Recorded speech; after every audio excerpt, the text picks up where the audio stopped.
নমস্কার বন্ধুরা, বাসন্তী কিচেনে আপনাদের স্বাগত। আজকে আমরা একটি নতুন রেসিপি ট্রাই করব, ডালের বরফি দিয়ে ঝোল। চলো রেসিপিটা দেখে নিই। প্রথমে আমরা খেসারির ডালটাকে ধুয়ে পেস্ট করে নিচ্ছি। পেস্ট করা হয়ে গেছে। এখন আমরা একটি বাটিতে কুচনো ধনেপাতা নিয়ে সামান্য নুন দিয়ে ভালো করে মেখে নিচ্ছি।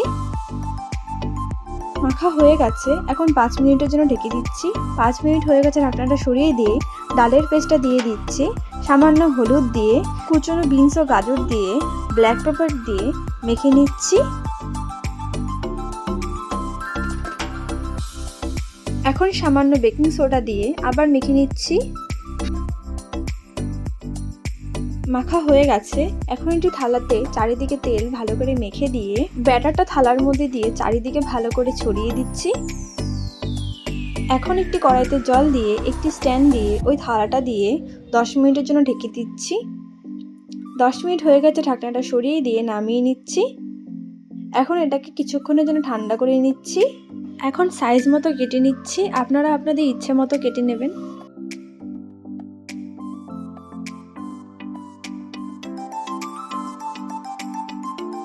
এখন হালকা হাতে বরফিগুলো উঠিয়ে নিয়ে একটি প্লেটে রেখে দিচ্ছি। বরফিগুলো কত সুন্দর সফট হয়েছে। এখন একটি কড়াইতে তেল দিয়ে তেলটাকে চারিদিকে ভালো করে ছড়িয়ে দিচ্ছি।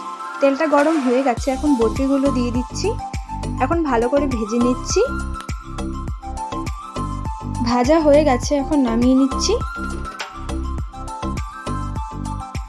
বরফিগুলো ভাজা হয়ে গেছে।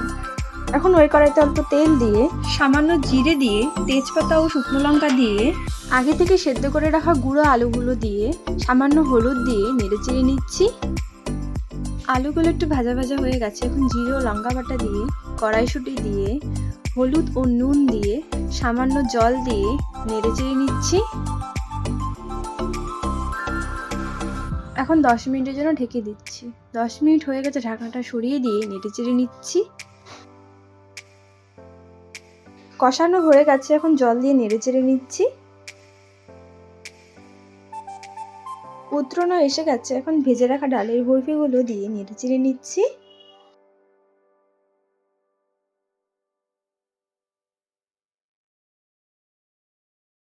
এখন গরম মশলা দিয়ে নেড়ে চেড়ে নিয়ে নামিয়ে নিচ্ছি। ডালের বরফি দিয়ে ঝোল তৈরি। এটা বানানো খুবই সহজ। আপনারাও বাড়িতে বানিয়ে দেখবেন। খুবই টেস্ট খেতে। ভালো লাগলে লাইক, শেয়ার ও কমেন্ট অবশ্যই করে দেবেন। ধন্যবাদ।